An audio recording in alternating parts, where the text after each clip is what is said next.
మనం పలికినటువంటి మాటను బట్టి అవతలి వాడి పరిస్థితులు మారిపోయేటట్టు మనకు అధికారం ఇవ్వబడింది. వీళ్ళరా పరలోకం, దేవదూతలు, దేవుడు అదొక ప్రపంచం ఉన్నట్టే అంధకార సామ్రాజ్యం, దురాత్మలు, పడద్రోయబడిన దేవదూతలు, అపవిత్రాత్మలుగా, దయ్యములుగా ఉన్నటువంటి ఒక వాస్తవిక ప్రపంచం కూడా ఉంది.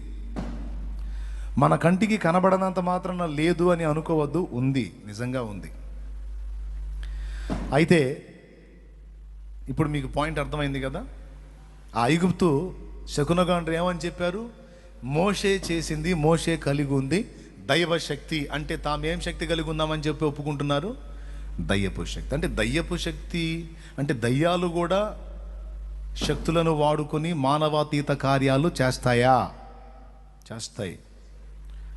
అవి మాయాస్వరూపులు, కోరుకున్న ఆకారంలోకి మారగలుగుతాయి, జంతువులా మారగలుగుతాయి, పక్షుల్లా మారగలుగుతాయి, రకరకాల వ్యక్తుల ఆకృతులు ధరించుకుంటాయి. మన స్టోరీస్ వాటికి తెలుసు, మన గృహాలలో ఏమేం జరిగినాయి, మన రహస్యాలు కూడా వాటికి తెలుసు. దుష్టశక్తులకు తెలుసు, దురాత్మలకు తెలుసు. వాటిని వినియోగించే చాలామందిని మభ్యపెట్టి మోసగించి అబద్ధంలో ఉండేటట్టు చేస్తాయి. గమనించారా మీరు ఇది? దేవుని గట్టిగా స్తోత్రం చెప్పండి. చెప్పండి గట్టిగా. చేస్తాయి. కాబట్టి ఈ సమస్త శక్తుల మీద ఆయన అధికారం పొందాడు. మరణం మీద అధికారం పొందాడు, పరలోకం మీద అధికారం పొందాడు, శక్తుల మీద అధికారం పొందాడు, దూతల మీద అధికారం పొందాడు, పాతాళ లోకం మీద అధికారం పొందాడు. టోటల్గా ఒక మాటలో చెప్పాలంటే ఆయన తన్ను గూర్చి తాను సర్వాధికారినని చెప్పుకున్నాడు. దేవునికి మహిమ. ఇక పాయింట్కి వస్తున్న, జాగ్రత్తగా వినండి. ఆయన సంబంధులంగా, ఆయన పిల్లలంగా మనకు కూడా దేవుడు అధికారము అనుగ్రహించాడు. మొట్టమొదట మానవులను దారి మళ్లించి నాశనం వైపు నడిపించి శాపగ్రస్తమైన జీవితంలోకి నెట్టి నరకానికి ఈడ్చుకెళ్ళాలని సాతాను వాడి బృందం మొత్తం కలిసి వాళ్ళు చేసేటువంటి కుట్రలు, కుతంత్రాలు ఈ భూమి మీద అన్నీ ఇన్ని కావు. బాగా వినాలి, అన్నీ ఇన్ని కావు. అందుకని యేసు ప్రభు తన శిష్యులకి అధికారం ఇచ్చేటప్పుడు మొట్టమొదట వాళ్ళకి ఎవరితో ప్రమాదం ఉందో, ఎవరితో డేంజర్ ఉందో, ఎవరితో సమస్య ఉందో, ఎవరితో యుద్ధం ఉందో, ఎవరిని వారు ఎదుర్కోవలసి ఉందో వారి మీద మొట్టమొదట అధికారాన్ని విడుదల చేశాడు ఆయన తన బిడ్డలకి. ఎందుకంటే మిగిలినవన్నీ ఒక ఎత్తు, ఇక మిగిలినవి ఏవైనా అవన్నీ ఒక ఎత్తు. ఈ సాతాను, వాడి దూతలు, ఈ సమూహం మాత్రం ఒక ఎత్తు. వీళ్ళు నిరంతరం మన పతనాన్ని 100% ఆశిస్తూ, ఎదురు చూస్తూ, పోరాడుతూ, ప్రయాసపడతా ఉంటారు. ఒకటే వారి గురి, గమ్యం, లక్ష్యం. అవకాశం ఉన్నంత వరకు మనల్ని, మన కుటుంబాలని, మన జీవితాల్ని పాడు చేయటమే. సమాజంలో ఎంతమంది దొరికితే అంతమందిని నాశనం వైపు ఈడ్చుకెళ్ళటమే. అందుకనే ఆయన బిడ్డలముగా మనందరికీ అనేక వచనాల్లో సాక్ష్యం ఇచ్చాడు. మీకు నేను శత్రు బలం అంతటి మీద అధికారం ఇస్తున్నాను అని. ఏ బలం మీద? శత్రు బలం అంతటి మీద నేను మీకు అధికారం ఇచ్చాను అన్నాడు. కాబట్టి క్రీస్తు యేసునందున్న మనకి దేవుడు శత్రు బలం అంతటి మీద అధికారం ఇచ్చాడు. ఈ అధికారము నాకు ఇవ్వబడింది అన్న సంగతి ప్రతి విశ్వాసి గుర్తించాలి. అది మెయిన్గా నేను ఎత్తి చెప్పిన విషయం. ఇప్పుడు రాజుగారి కొడుక్కి ఇవ్వబడిన అధికారం ఏంటో రాజుగారి కొడుక్కి తెలిస్తే అది మెయింటైన్ చేస్తాడు. తెలియకపోతే ఎలా మెయింటైన్ చేస్తాడండి? కష్టం. తెలుసనుకో ఏది కావాలంటే అది ఆజ్ఞాపిస్తాడు, వస్తుంది. తెలియలేదనుకో అన్నీ పోయి వాడే తిప్పలు పడుతూ ఉంటాడు సొంతంగా. క్రీస్తు యేసునందు విశ్వాసం ఉంచి ఆయన రక్తములో శుద్ధీకరణ పొందిన మనము దేవుని పిల్లలము. దేవుని ఆత్మచేత నడిపింపును పొందిన మనము ఆయన కుమారులము. క్రీస్తు యొక్క రక్తము చేత దేవునితో సమాధానపరచబడిన మనం అనేక మందిని దేవునితో సమాధానపరిచే పరిచర్య చేసినప్పుడు మనం దేవుని కుమారులం. మత్తయి సువార్త 5వ అధ్యాయంలో 8 ధన్యతల గురించి మాట్లాడేటప్పుడు సమాధానపరచువారు ధన్యులు, వారు దేవుని కుమారులు అనబడుదురు అన్నాడు. సమాధానపరచువారు ధన్యులు అంటే ఇద్దరు కొట్టుకుంటే సమాధానపరిచేవాళ్ళని కాదు, భార్యాభర్త అనుకుంటే సమాధానపరిచేవాడు దేవుని కుమారుడని కాదు.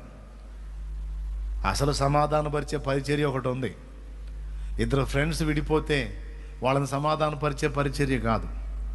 వీళ్ళు సమాధానం పడ్డా పడకపోయినా అదేం గొప్ప సంగతి కాదు. ఒకవేళ సమాధానం పడ్డా ఒకనాటికి విడిపోక తప్పదు. అరుసుకొని విడిపోయి కొట్లాడుకొని విడిపోయిన భార్యాభర్త తిరిగి సమాధానం పడ్డా వృద్ధాప్యంలో ఎవరో ఒకరిలో వెళ్ళిపోవాలి కదా, విడిపోవాలి కదా. ఫ్రెండ్స్ విడిపోయిన వాళ్ళు తిరిగి సమాధానం పరిచిన కొద్ది కాలానికి మళ్ళీ వాళ్ళు విడిపోవచ్చు. కానీ ఈ లోకంలో ఎవరితో మనకు సమాధానం ఉన్నా లేకపోయినా ఒకరితో మాత్రం మనకు సమాధానం అవసరం, అది దేవునితో. ఆ దేవునితో మానవుడికి విడిపోయిన సమాధానాన్ని క్రీస్తు యేసు కలిపాడు. కాబట్టి ఆయన మనల్ని దేవునితో లింక్ చేశాడు, మనల్ని దేవునితో సమాధానపరిచాడు. కాబట్టి అదే పరిచర్య మనం కూడా చేయాలనే ఆజ్ఞ పొందాం. ఎంతమంది తెలియని వారికి సువార్త ప్రకటించి నశించిపోతున్నటువంటి వ్యక్తుల్ని రక్షణలోకి నడిపించి దేవునితో మనుషుల్ని సమాధానపరుస్తారో, రక్షణలోకి నడిపిస్తారో వారు యేసు వలె దేవుని కుమారులు. దేవునికి మహిమ. హల్లెలూయా. మనం దేవుని కుమారులం. దేవుని యందలి విశ్వాసమును బట్టి ఆ ధన్యత మనకు లభించింది. కాబట్టి దేవుని కుమారులంగా ఆయనకు సంబంధించిన అధికారాలకు కూడా మనం వారసులం. క్రీస్తు యేసు శ్రమలు పొందాడు, శ్రమలకు కూడా మనం వారసులం. క్రీస్తు యేసు శ్రమ పొంది తిరిగి లేచాడు, మనం కూడా ఆ తిరిగి లేచిన పునరుత్థానానికి వారసులం. క్రీస్తు యేసు సర్వాధికారమును స్వతంత్రించుకున్నాడు, మనం కూడా సర్వాధికారి యొక్క సంతానముగా మనకు కూడా ఆ యోగ్యత ఉంది, ఆ ధన్యత ఉంది ఆయన సంబంధులంగా. ఈ విషయాన్ని ప్రతి విశ్వాసి స్పష్టంగా గుర్తించాలి. అందుకే ఇన్నిసార్లు నొక్కి నొక్కి నొక్కి నొక్కి చెప్తున్నా. దేవుడు అసలు మనకి ఎంతటి ధన్యత ఇచ్చాడో, ఎంతటి ఆధిక్యత ఇచ్చాడో, మనల్ని ఏ స్థానంలో ఉంచాడో అది చాలామంది గుర్తించక అధికారులుగా ఉండవలసిన వారు ఇంకా బానిసలుగా, దాసులుగానే భయం గుప్పెట్లో బతుకుతున్నారు. అందుకని ఆ భయం గుప్పెట్లో నుంచి, ఆ బానిసత్వంలోంచి, ఆ దాసత్వంలో నుంచి బయటికి తీసుకొని రావడానికే పరిశుద్ధాత్మ దేవుడు పూనుకొని ఈ మాటల్ని పలికిస్తున్నా. శత్రు బలం మీద మాత్రమే కాదు, మనకి క్రీస్తు యేసునకు ఎన్ని విషయాల్లో అధికారము కలదో అన్ని విషయాల్లో మనకు కూడా అధికారము కలదని బైబిల్ సాక్ష్యమిస్తుంది.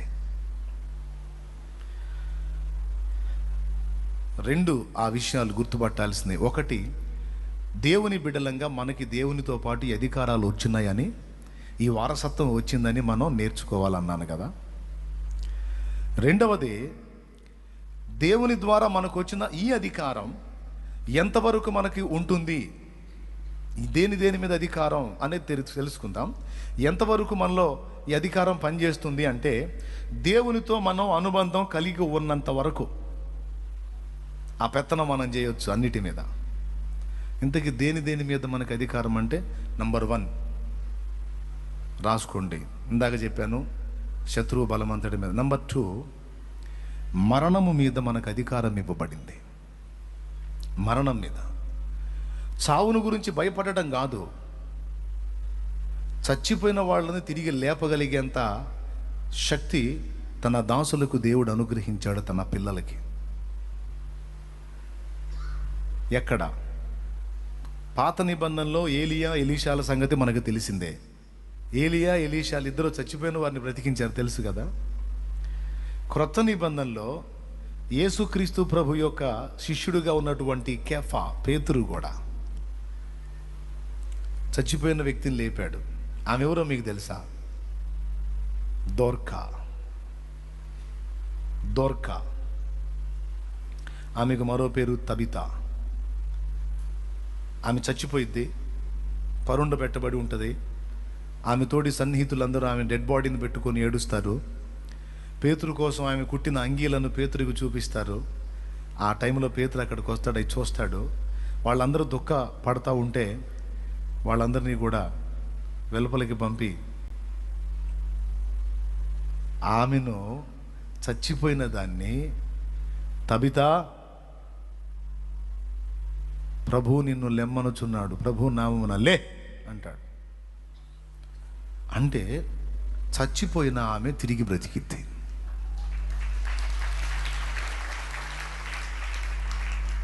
తర్వాత అదే అపోస్తల కార్యము అంటే చచ్చిపోయిన ఆమె తిరిగి బ్రతికిద్ది.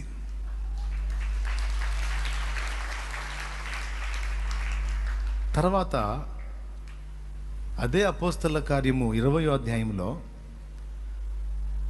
ఐతుకు అనేటువంటి వాడు ఒకడు ఉంటాడు. ఆ ఐతుకు అనేవాడు ఇట్లా కూటంలో ఉంటాడు. ఆ కూటంలో వాక్యం చెప్పేది ఎవరంటే పౌలు గారు భయంకర ప్రసంగికుడు. ప్రసంగానికి మనోళ్ళు ఒక టైం పెట్టుకుంటారు, ఒక గంటంబావు, గంటన్నర అని.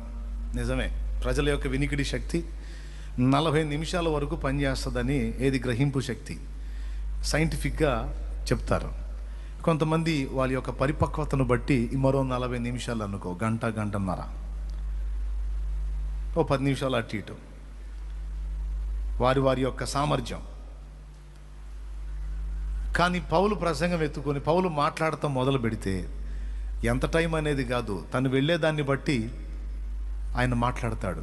మరునాడు పౌలు వెళ్ళనై ఉండి ఆ రాత్రి చాలాసేపు ప్రసంగిస్తున్నాడు. Night time all night prayer జరుగుతున్నట్టుగా ఉంది అక్కడ. అందరూ ఆ మేడగది మీద ఉన్నారు, దీపాలు వెలుగుతూ ఉన్నాయి, అందరూ వింటూ ఉన్నారు. ఈ ఐతుకు అనేవాడు మాత్రం కిటికీలో కూర్చున్నాడు. కిటికీలో 2వ స్టేర్లో కిటికీలో కూర్చున్నాడు. కూర్చొని పాపం ఆయన ప్రసంగం దెబ్బకి మనోడు పాపం ముందుకి వెనక్కి ఊగి ముందుకు పడితే లోపల ఉండేవాడు వెనక్కి పడ్డాడు. పడేసరికి ఉంది, ఇక తల పగిలిపోయినట్టుంది, మొత్తానికి ఏదో చచ్చిపోయాడు, కింద పడి చచ్చిపోయాడు. అందరు గొల్లున గొడవకు లేచారు. అయ్యో ఐతుకు చచ్చిపోయాడు, పైనుంచి పడ్డాడు, చచ్చిపోయాడు. కిందకి వెళ్ళి పైకి ఎత్తితే చనిపోయి ఎత్తబడ్డాడు. చేయగలిచారు, కాళ్ళు, ముక్కు, శ్వాస ఏం లేదు, అవుట్. కిటికీలో కూర్చొని నిద్రపోయేవాడు సడన్గా శాశ్వత నిద్రలోకి వెళ్ళిపోయాడు.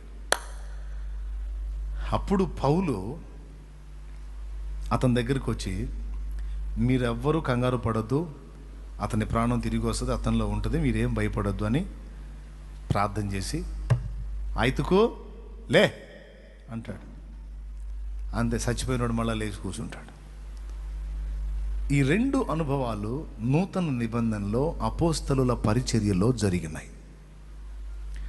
దీన్ని బట్టి మనకేమర్థమవుతుంది?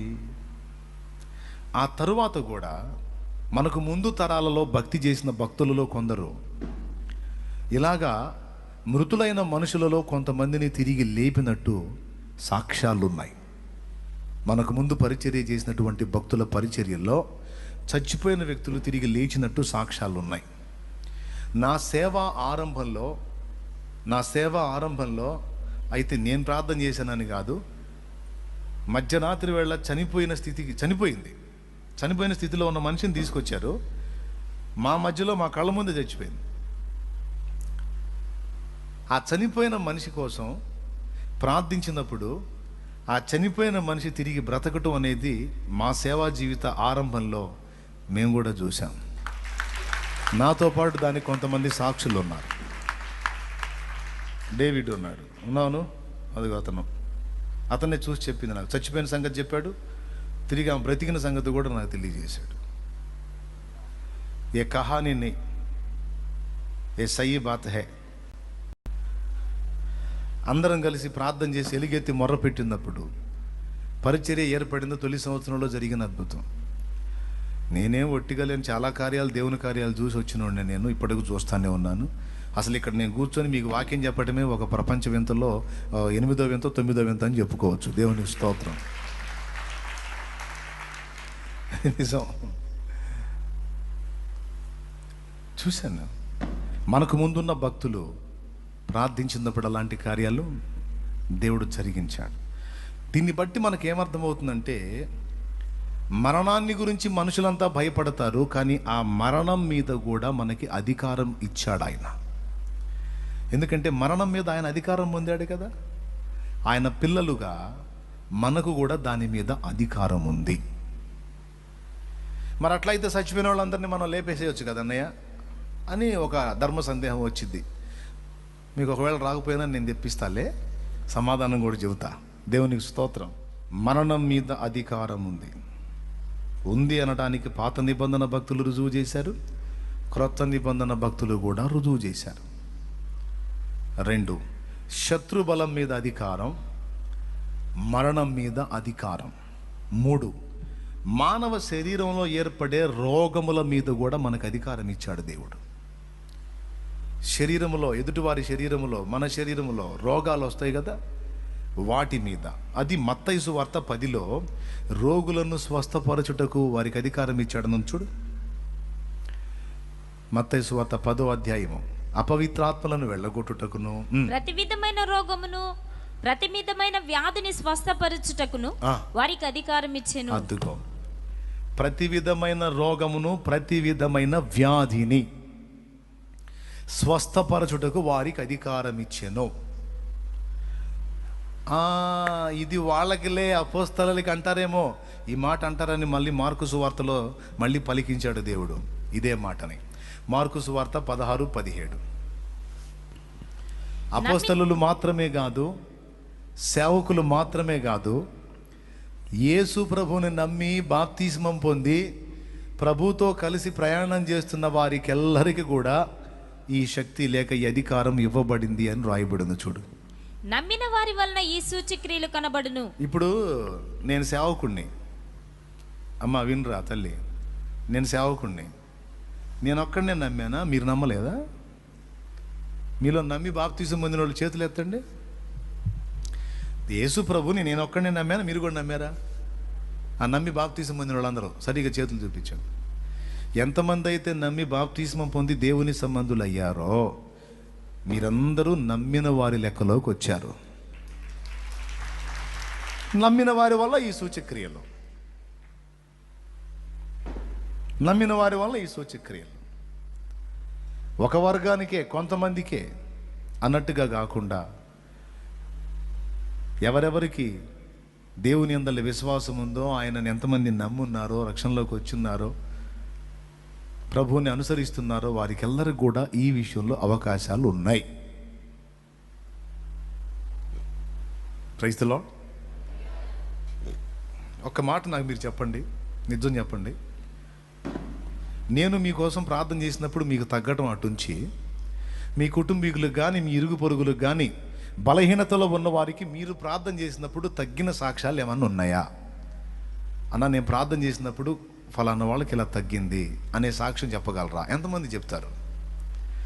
ఫలానా వ్యక్తికి బాగలేకపోయినప్పుడు, బాగా ఇబ్బందులు ఉన్నప్పుడు, ఆ వ్యక్తి బాధను చూడలేక నేను కన్నీరు విడిచి ప్రార్థన చేసి స్వస్థపరచమన్నప్పుడు అద్భుతమైన రీతిలో ఆ వ్యక్తిని దేవుడు ముట్టి బాగు చేసిన అనుభవాలు నా జీవితంలో ఉన్నాయి అన్నోళ్ళు చేయొద్దండి.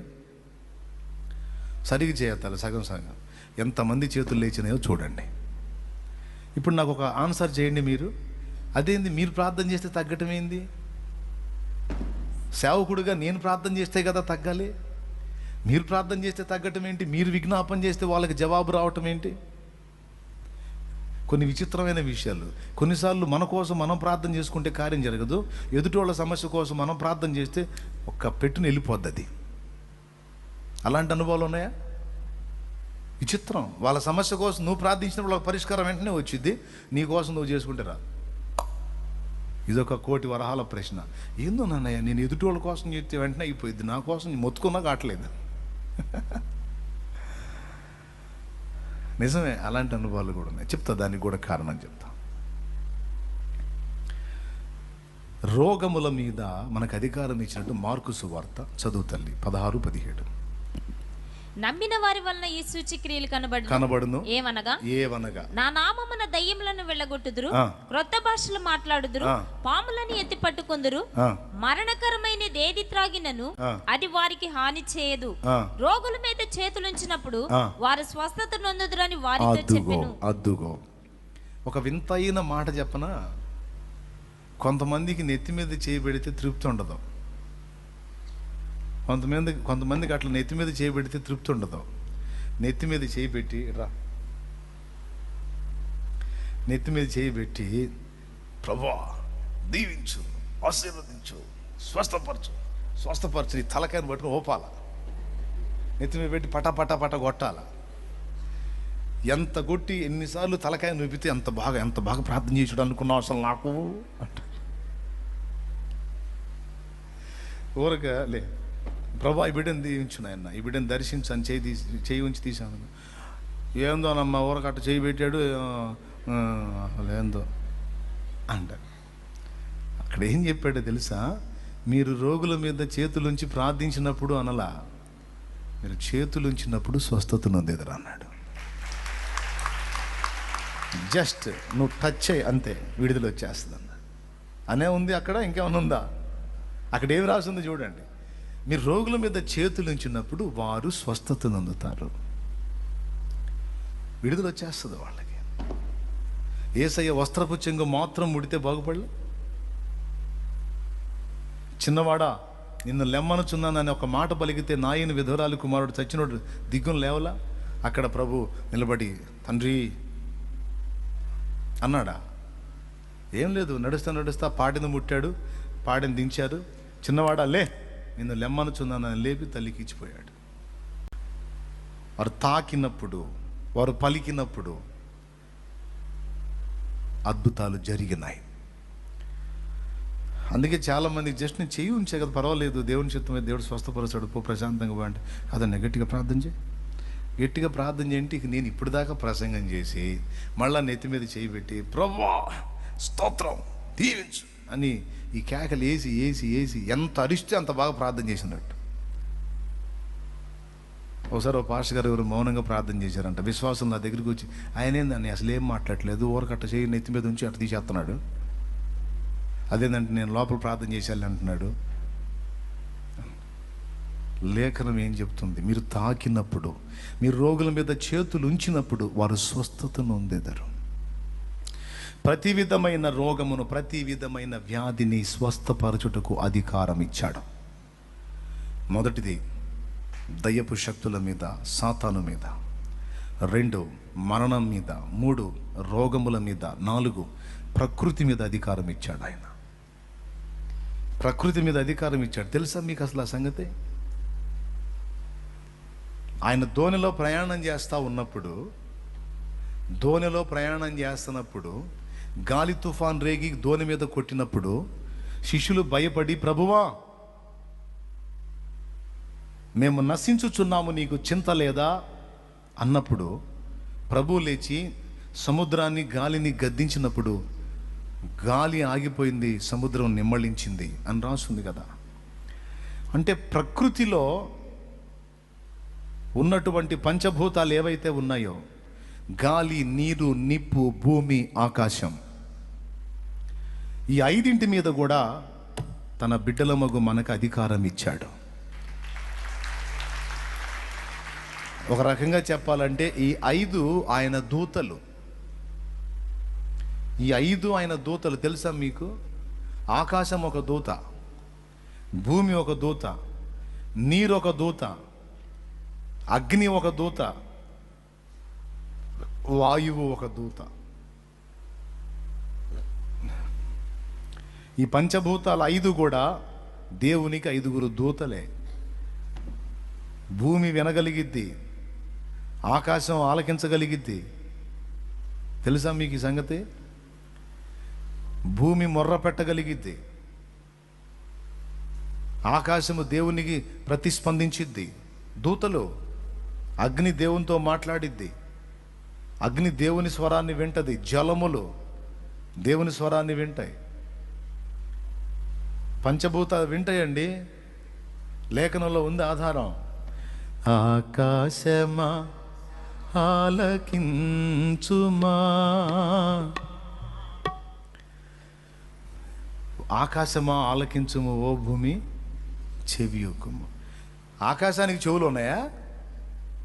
ఉన్నాయా? చెవులు లేకపోతే మరి దేవుడి చెవితో ఎలా వింటది?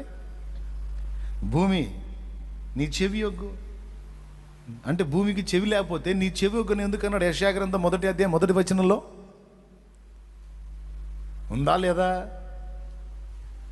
చెవి అనేది భూమికి లేనప్పుడు ఓ భూమి నీ చెవి యొగ్గని దేవుడు మాట్లాడితే హాస్యాస్పదం కాదా? దీన్ని బట్టి ఏమర్థమవుతుంది? భూమికి వినగలిగే శక్తి ఉంది, భూమికి నోరు ఉంది. నీ తమ్ముడైన హేబేలు రక్తమో నీ చేతిలో నుండి పుచ్చుకోవటానికి తన నోరు తెరచిన ఈ భూమి మీద నీవు నిలవరంగా ఉండకుండా దేశ దిమ్మరివై తిరుగుతావు అని కయ్యూనుని ఆయన శపించినప్పుడు భూమిని గురించి ఏం మాట్లాడాడు? తన నోరు తెరిచింది అన్నాడు. సొదొమ గొమొర్రాలను గూర్చిన మొర్ర గొప్పది గనుక నా యొద్దకు వచ్చిన ఆ మొర్ర చొప్పున వారు సంపూర్ణంగా జరిగించరో లేదో నేను దిగిపోయి చూచెదను అన్నాడు. ఎవరు పెట్టారు సొదొమ గొమొర్రాలను గురించిన మొర్ర? ఒక్కసారి ఊహించండి మీరు.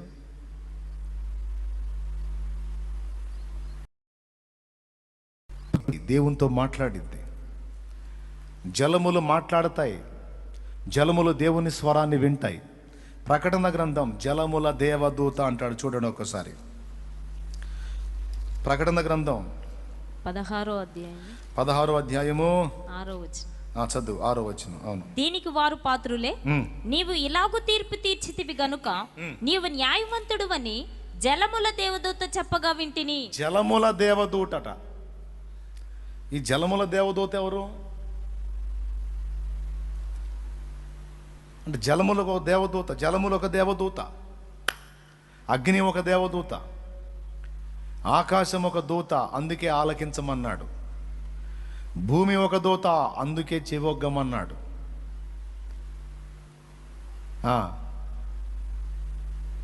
అగ్ని ఒక దూత, తన దూతలను అగ్ని జ్వాలలుగా. 104వ కీర్తన 4వ వచనం చదువు. వాయువులను తనకు దూతలను గాను, గాలి తనకు దూత, అగ్ని జ్వాలలను తనకు పరిచారకులను గాను ఆయన చేసుకుని ఉన్నాడు. అద్దుగో ఎలాగో చెబుతా. షడ్రకు మేషకు అబేద్నెగోల్ని అగ్నిగుండంలో విసిరినప్పుడు అగ్నికి ఆజ్ఞాపించాడు, నా దాసులు అందులోకి వచ్చినప్పుడు నీవు వారిని కాల్చరాదు అంటే, అలాగే ప్రభువా అని అగ్ని లోబడింది. వాళ్ళని విసిరిన వారిని కాల్చడానికి అనుమతి ఇచ్చాడు, వాళ్ళని పట్టి విసిరిన వాళ్ళని కాల్చేసింది. లోపలికి అగ్ని గుండంలో విసరబడిన వాళ్ళని మాత్రం అగ్ని ముట్టల. స్తోత్రం చెప్తారా? అంటే అగ్నికి ఆజ్ఞ జారీ అయింది, అగ్ని లోబడింది. జలములో 2 పాయలుగా విభజింపబడి మధ్య ఆరిన నేల ఇవ్వాలి అని ఆయన ఆజ్ఞ జారీ చేసినప్పుడు సముద్రము 2 పాయలై తన బిడ్డలకు, దేవుని బిడ్డలకు దారిచ్చింది. చూసారా? ఆకాశం ఆలకించింది, భూమి చెవియొగ్గింది, అగ్ని విన్నది, అలాగే నీరు విన్నది, వాయువు కూడా. యెహోవా తూర్పు గాలిని రప్పింపగా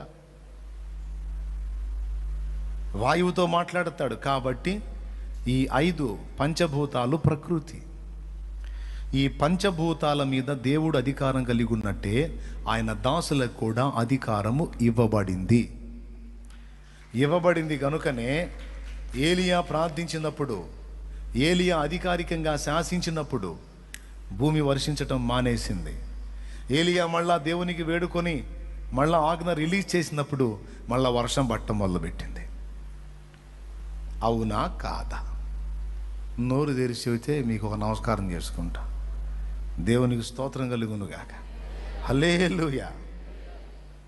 నీరు ఎలీషా కాలంలో ఊరు మంచిదే గాని ఊటలన్నీ చెడిపోయేనే, ఊరు మంచిదే నీదే గాని ఊటలల్ని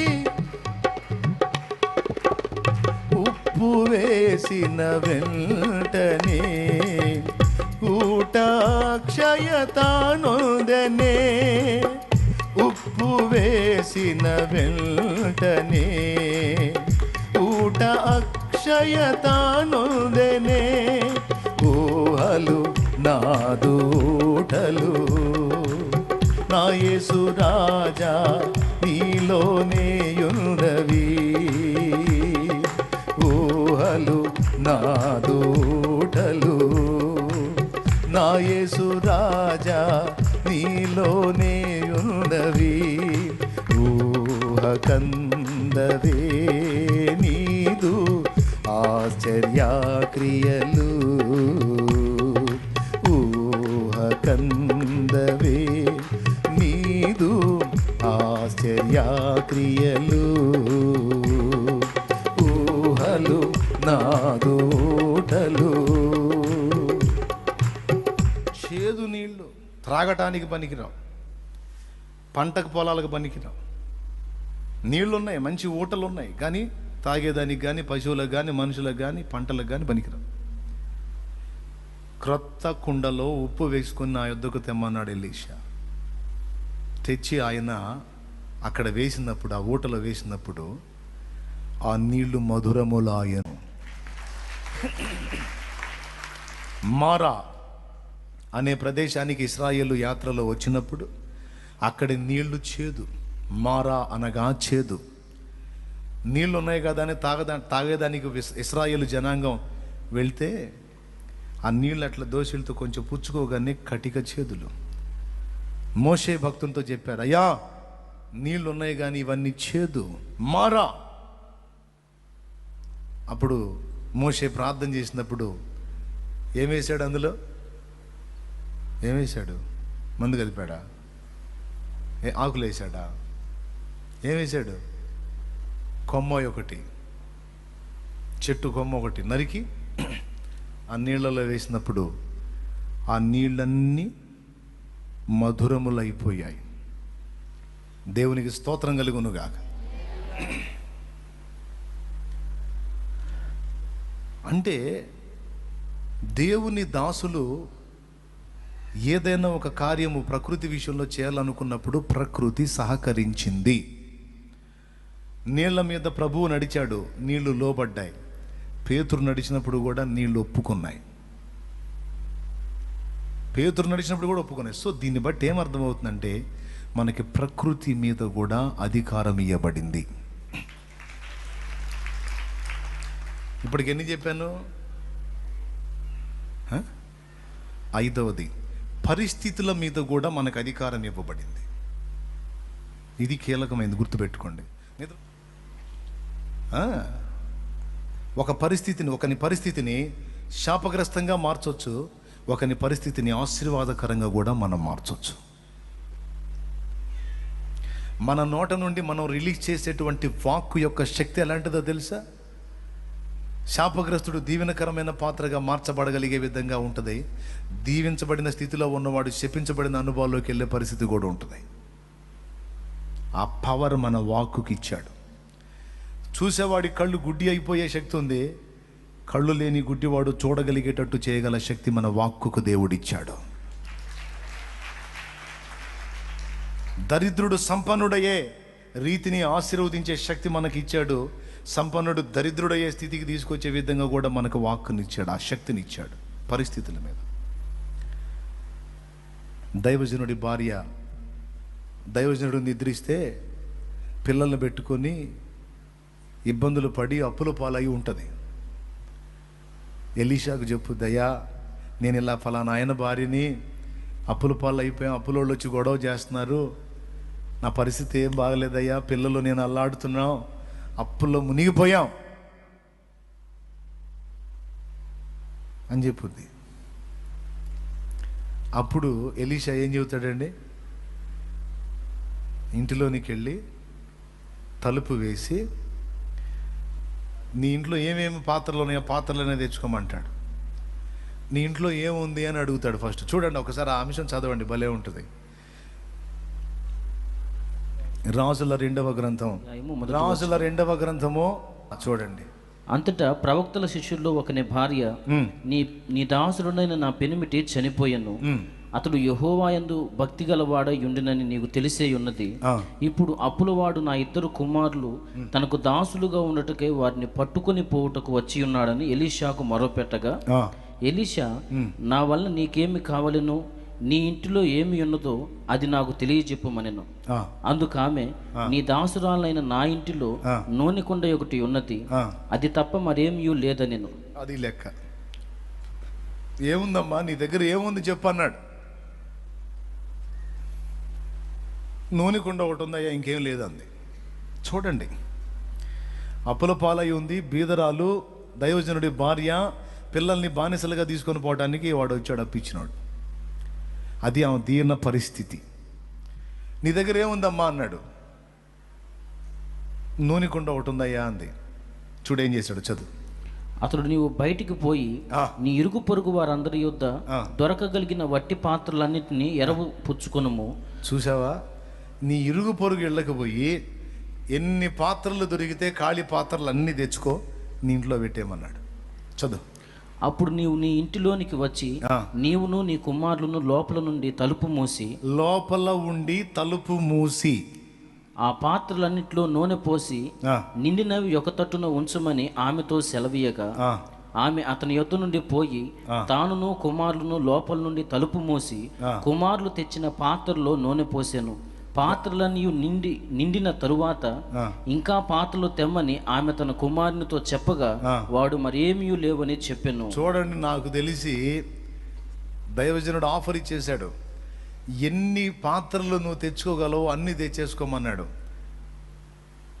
వెళ్ళింది. దేవుడిని ఎరిగిన మనిషి. మనమైతే అడ్డ ప్రశ్నలు వేసుకుంటూ కూర్చుంటాం. పాత్రలు దేనికండి? ఒక కుండేనండి, నూనె కుండ ఉంది, ఇంకా వేరే కుండలు ఎందుకండి, వేరే పాత్రలు ఎందుకండి? అటు కాదండి, ఏదన్నా మీరు సాయం చేయాలండి, ఏదన్నా డబ్బులు సాయం కానీ ఏదన్నా సాయం చేసి అప్పులకి ఏదన్నా లైన్ చేయాలండి అని ఈ డైలాగులు వేసుకుంటా కూర్చునేవాళ్ళం. ఆమె షార్పు, దైవజనుడి భార్య. పో, ఎంతమంది దగ్గర పాత్రలు దొరుకుతాయి మొత్తం తెచ్చుకుని, నాకు తెలిసి ఇంటి నిండా పేర్చినట్టున్నారు పాత్రలు. లోపలికి నీ కుమారులతో కూడా నువ్వు వెళ్ళి తలుపు వేసి ఆ నూనె ఉన్న కుండ తీసుకొని పాత్రలన్నీ నింపుకోమన్నాడు. ఒక కుండలో నూనె ఇంకో కుండకు పట్టుతుంది, సరిపోతుంది. పాత్రలన్నీ అటు నిండుతాయి అలా మనమైతే ఖచ్చితంగా అడుగుతాం. డౌట్లు ఎక్కువ కదా మనకి, పరిశోధన ఎక్కువ, డౌట్లు ఎక్కువ, అనుమానాలు ఎక్కువ, అడుగుతాం. అడగల, పాత్రలన్నీ తెప్పించింది. ఇక ఆ కుండ తీసుకొని వంచింది నూనెని ఆ పాత్రలోకి. ఆ పాత్ర నిండిన దాకా నూనె వస్తానే ఉంది.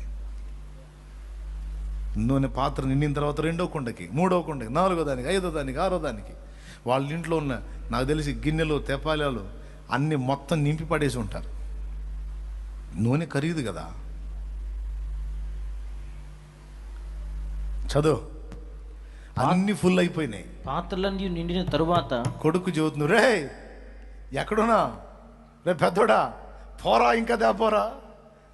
అమ్మా, ఈ బజార్ మొత్తం కుండలని తెచ్చా, ఇంకా తేటానికి లేదు, అందరి దగ్గర ఉన్నాయని తెచ్చాను. చదువు. పాత్రలన్నీ నిండిన తరువాత ఇంకా పాత్రలు తెమ్మని ఆమె తన కుమారునితో చెప్పగా, వాడు మరేమీ లేవని చెప్పెను. అంతలో నూనె నిలిచిపోయెను. చూడండి, అవన్నీ నిండిన దాకా ఓట వచ్చినట్టు ఆ కుండలో నుండి నూనె వస్తానే ఉంది. తరిగిపోని దీవెన, అయిపోని ఆశీర్వాదం. ఇక చాలు అని నువ్వు చెప్పేంత వరకు వస్తానే ఉంటుంది. అది అంతే. ఇక చాలు అన్నదాకా వస్తానే ఉంటుంది. తర్వాత చదువు. ఆమె దైవజనుడైన అతని యొద్దకు వచ్చి సంగతి తెలియచెప్పగా, అతడు, నీవు పోయి ఆ నూనెను అమ్మి నీ అప్పు తీర్చి మిగిలిన దానితో నీవును నీ పిల్లలను బ్రతుకుడని ఆమెతో చెప్పెను. అయిపోయింది. ఒక్క దెబ్బకు పరిస్థితి మారిపోయింది.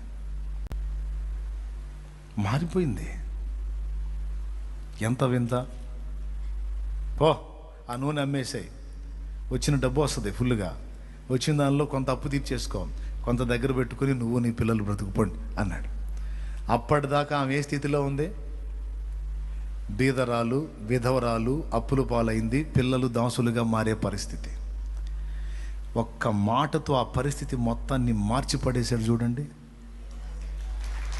ఇప్పుడు ఆమె అప్పులన్నీ తీరిపోయి కాస్త కూస్తో బ్యాంక్ బ్యాలెన్స్ కలిగిన సంపన్నురాలు. పరిస్థితుల మీద కూడా మనకు అధికారం ఇస్తాడు ఆయన. అవమానకరమైన పరిస్థితుల్లో ఉన్నావా? అట్లయితే నా దేవుని బట్టి నేను ప్రార్థన చేస్తా, నీ అవమానకరమైన పరిస్థితులన్నీ ఘనమైన పరిస్థితులుగా నా దేవుడు నీ కొరకు మారుస్తాడో.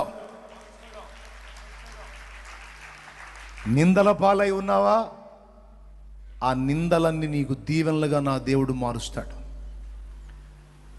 మనుషుల చేత తిరస్కరించబడి త్రోసివేయబడి ఉన్నావా?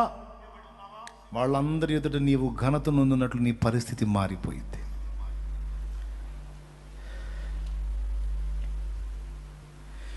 నీ దుఃఖమును సంతోషముగా మార్చెదనోయని ఓదార్చితివి.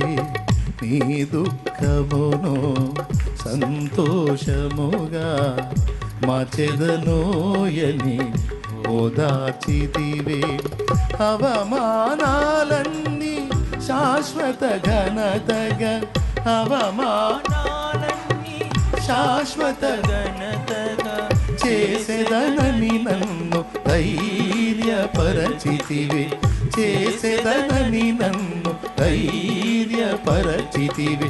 జయమైతివి, విజయమైతివి, నా జయధ్వజమైతివి. యేసయ్యా, నా యేసయ్యా, యేసయ్యా, నా యేసయ్యా, యేసయ్యా, నా యేసయ్యా, యేసయ్యా, నా యేసయ్యా. దేవునికి మహిమ. మారుస్తాడు. మార్చడానికి అధికారం ఇచ్చాడు ఆయన. నీవు నోటితో విడుదల చేసేటువంటి వాక్కులో ఆ ప్రభావం ఉంచాడు ఆయన.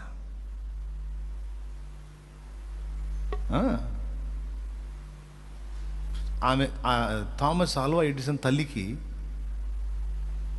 ఆ ప్రభావాన్ని దేవుడు ఇచ్చాడు. స్కూల్లో చెవిటోడు, జ్ఞానం లేనోడు, తిక్కలోడు పనికిరాడని పంపబడితే కన్న తల్లి అతని మీద ఏం వాక్ రిలీజ్ చేసింది? నీవు మేధావివి, నీకు చదువు చెప్పే శక్తి వాళ్ళకి లేదు అని చెప్పింది. ఆ బిడ్డ మీద ఆ తల్లి రిలీజ్ చేసిన ఆ వాక్కు అక్షరాలు నెరవేరి ప్రపంచ మేధావుల్లో ఆయన ఒకడయ్యాడు. గట్టిగా మనం రిలీజ్ చేసేటువంటి వాక్కుకు ఆ శక్తినిచ్చి మనం పలికిన మాటను బట్టి అవతల వారి పరిస్థితులు, వాళ్ళ స్థితిగతులు, జీవన విధానాలు మారిపోయేటట్టు దేవుడు అధికారం ఇచ్చాడు. కళ్ళున్నోడు పౌలు పలికితే గుడ్డోడయ్యాడు. అపవాది కుమారుడా, సమస్త నీతికి విరోధి, దేవుని తిన్నని మార్గంలో చెడగొట్టడం మానవా, కొంతకాలం నీవు సూర్యుని చూడకుండా అంధుడు అయిపోదుగాక పా అన్నాడు. అంతే. ఆ మాట పలికి ముగించాడికి వాడు తడవలాటం మొదలుపెట్టాడు.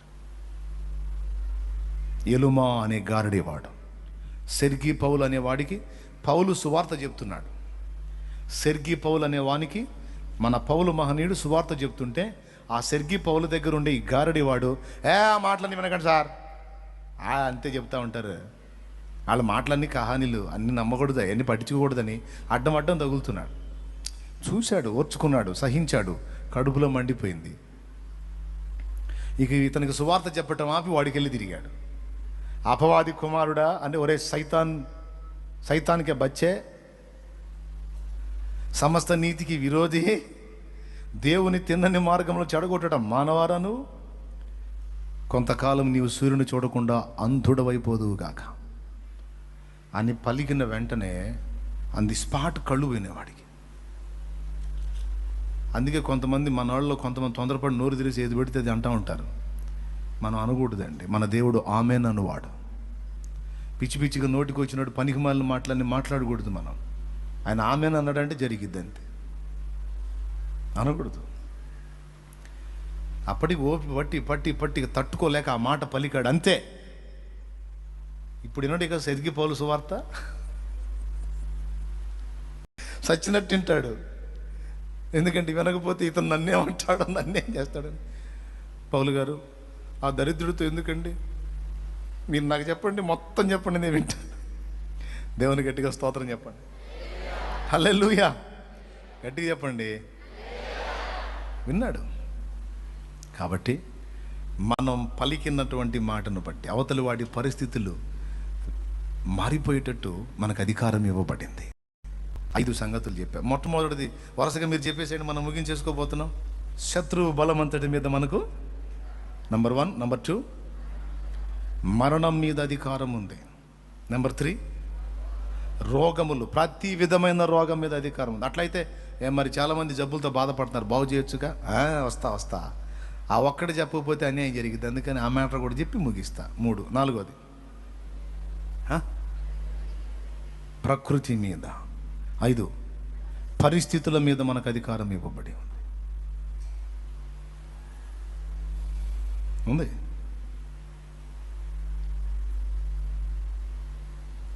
ఈ 5 విషయాలు బాగా వినండి, ఈ అసలు ముక్క చెప్పేస్తున్నాను. ఈ 5 కాకుండా ఇంకా బోలెడంటి మీద మనకు అధికారం ఇవ్వబడింది. ఇక అవన్నీ పక్కన పెడదాం. ఈ 5 విషయాలు మెట్టుకు మీరు నేర్చుకున్నారు. మరి ఇన్నిటి మీద మనకు అధికారం ఉంటే మరి ఎందుకన్నా మనం చాలా చేయలేకపోతున్నాం? ఓ ప్రశ్న.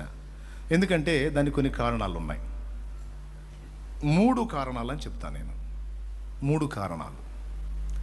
ఎందుకని ఇవన్నీ మనం నెరవేర్చలేకపోతున్నాం, ఎందుకని మనం ఇవన్నీ చేయలేకపోతున్నాం అంటే 3 కారణాలు. మొట్టమొదటిది, అసలు వీటి మీద మనకి ఇంత అధికారం ఇవ్వబడిందన్న సంగతి మనకు తెలియకపోవటం మొదటిది.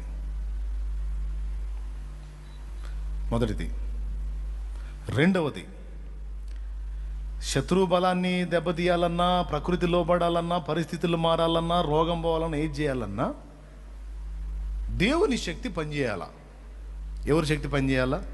నోరు తెరిచి చెప్పండి, మీకు దండం చేసుకుంటా. దండం చెప్పండి. ఎవరి శక్తి పనిచేయాలా? దేవుని శక్తి పనిచేయాలి. పనిచేయాలంటే దేవుడు కదలాలి కదా. దేవుడు కదలాలంటే మనం దేవునికి లోబడి ఉండాలి. దేవునితో మనం ఐక్యత చెందిన వారమై ఉండాలి. పౌలు, పేతురు, యోహాను, యాకోబులు, ఏలియా, ఎలీషా, స్టెఫనో, ఫిలిప్పు ఎలాగ దేవునితో అనుసంధానమై దేవునికి లోబడి ఉన్నారో మనము కూడా అలాగున ఉండాలి. శత్రువుని నువ్వు ఎదిరిస్తే వాడు పారిపోతాడు. ఎప్పుడు? యాకోబు రాసిన పత్రికలో ఏమన్నాడండి? అపవాదిని ఎదిరించండి, వాడు పోతాడు అన్నాడా? దానికి ముందు ఒక మాట చెప్పాడు, చూడండి. 4:7 చదువు. 4:7.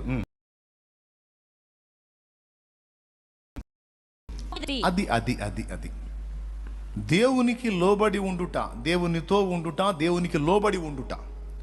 ప్రతి విషయంలోనూ మనం దేవునికి ఎదురొస్తున్నామా, లోబడుతున్నామా అనేది చూసుకోవాలి. అది సీరియస్ మ్యాటర్. దేవునితో ఉండండి, దేవునికి లోబడి ఉండండి, తర్వాత ఇవన్నీ జరిగించండి. అపవాదిని ఎదిరించండి, వాడు పోతాడు, పారిపోవును. అప్పుడు వాడు మీ యొద్ద నుండి పారిపోను. అప్పుడు ఎప్పుడు? నువ్వు జస్ట్ వాడిని ఎదిరిస్తే కాదు, దేవునికి లోబడి ఉండుట అనేది ఒక కీలకమైన విషయం ఉంది. కొన్ని విషయాల్లో మనం లోబడుతున్నాం, చాలా విషయాల్లో మనం అవిధేయత చూపుతున్నాం. కానీ ఒక పేతురు అలా చూపించాడా? ఒక పౌలు అలా చూపించాడా? ఒక స్టెఫన్ అలా చూపించాడా? ఒక ఏలియా అలా ఉన్నాడా? ఒక ఎలీషా అలా ఉన్నాడా? ఒక మోషే అలా ఉన్నాడా? నో. దేవుని మాట ఎలాగో అలాగుననే వారు బ్రతుకున్నట్లు తమ్మును తాము సాధకం చేసుకున్నారు, జాగ్రత్త పడ్డారు. అది చాలా సీరియస్ మ్యాటర్ అన్నట్టుగా ప్రతి విషయం వాళ్ళు చేసే సమస్త ప్రవర్తనలో దీనికి నేను ఇది చేస్తున్నా, దీనికి వాక్యం ఒప్పుకుంటుందా? నేను ఇలా మాట్లాడా, దీనికి వాక్యం ఒప్పుకుంటుందా? నేను ఇలా ప్రవర్తించా, దీనికి వాక్యం ఒప్పుకుంటుందా? నేను ఇలా బలహీనమైన ఆలోచన చేస్తా, దీనికి వాక్యం ఒప్పుకుంటుందా? మన సమస్త విషయాలలో దేవుని వాక్కు చొప్పున మనం ఆయనకు లోబడి బ్రతుకుట అనేది ఒక కీలకమైన విషయం. ఎందుకంటే మనం ఆయన పిల్లలం. ఆయనతో అనుబంధం కలిగి ఉన్నంత వరకే మనకు ఆ పవర్స్ అన్నీ పనిచేస్తాయి.